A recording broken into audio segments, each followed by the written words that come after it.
எல்லாருக்கும் மாலை வணக்கம். நான் வந்து இன்றைக்கி வெங்காயத்தார் வச்சு ஒரு டிஷ் செய்ய போகிறேன். அதுக்கு வெங்காயத்தார் ஒரே ஒரு வெங்காயம், நான் வந்து 5 பச்சை மிளகாய் எடுத்திருக்கேன். இது பாருங்கள், கொஞ்சம் கூட மதிக்கவே மாட்டேது இந்த பச்சை மிளகாய். 5 பச்சை மிளகாய் எடுத்திருக்கேன். புரிஞ்சு வந்ததுக்கப்புறம் முதல் வெங்காயத்தை போடுங்க. ஏன்னா பச்சை மிளகாவை ஃபஸ்ட்டு எடுத்த உடனே போடக்கூடாது. எண்ணெய் காஞ்சிருக்குல்ல, காஞ்சிருக்கும் போது எடுத்த உடனே பச்சை மிளகாவை போட்டிங்கன்னா தெரிச்சிடும்.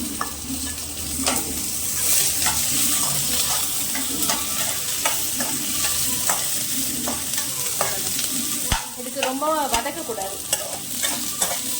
அவ்வளோதான். அதுக்கப்புறம் பச்சை மிளகாய்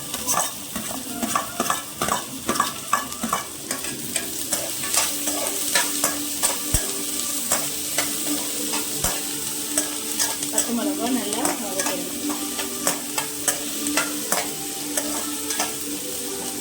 இது வந்து வெங்காயம் பச்சை மிளகாய் இதெல்லாம் வந்து பார்த்தீங்கன்னா மற்ற வேற எதனா சமையல் பண்ணும்போது பார்த்தீங்கன்னா கோல்டு கலரில் வரணும் அப்படின்வாங்க. இதுக்கு வந்து கோல்டு கலரில் வரக்கூடாது.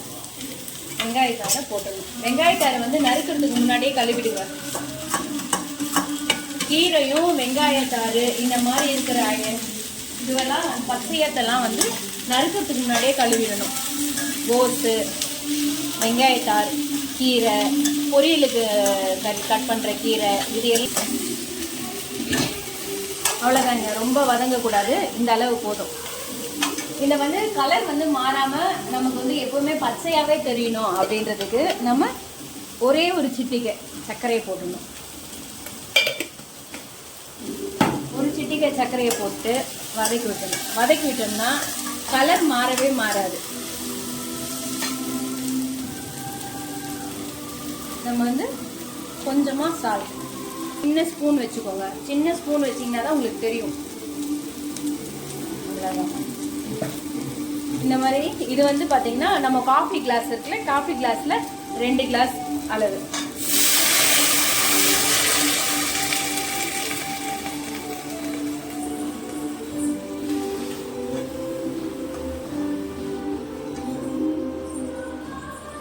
நான் வந்து 2 கிளாஸ் பெரிய கிளாஸில் ஊற்றிருக்கேன்னா அப்போ சின்ன கிளாஸில் 4 கிளாஸ். ஏன் 4 கிளாஸ் தண்ணி ஊற்றிருக்கேன் அப்படின்னா வந்து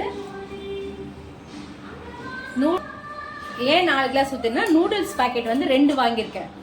ஒரு பேக்கெட்டுக்கு 2 கிளாஸ் தண்ணின்னு சொல்லிட்டு 2 பேக்கெட்டுக்கு 4 கிளாஸ் தண்ணி. அதனால் 4 கிளாஸ் தண்ணி ஊற்றிருக்கேன். சின்ன கிளாஸாக இருந்தால் 4 கிளாஸு, இந்த மாதிரி கிளாஸாக இருந்தால் 2 கிளாஸ். இப்போ அப்படியே கொதிக்கிட்டோம்.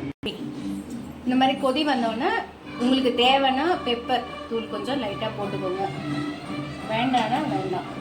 ஏன்னா ஏற்கனவே நம்ம இதில் பச்சை மிளகாய் போட்டிருக்கோம். ரொம்ப காரமாக இருந்தால் பசங்களாம் சாப்பிட மாட்டாங்க. இப்போ இந்த நூடுல்ஸ்லாம் இதில் போடணும்.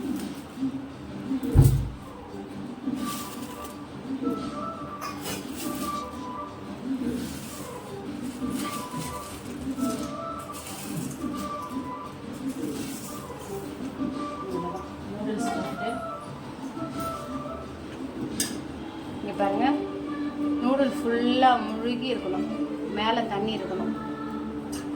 இதுதான் கரெக்டான இது.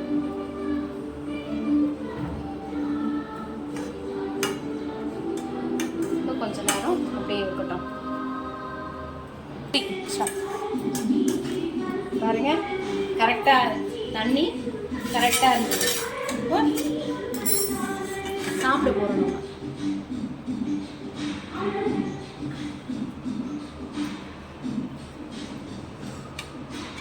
பார்க்கும்போதே சாப்பிடணும் போல இருக்கு சொல்றா என் பொண்ணு.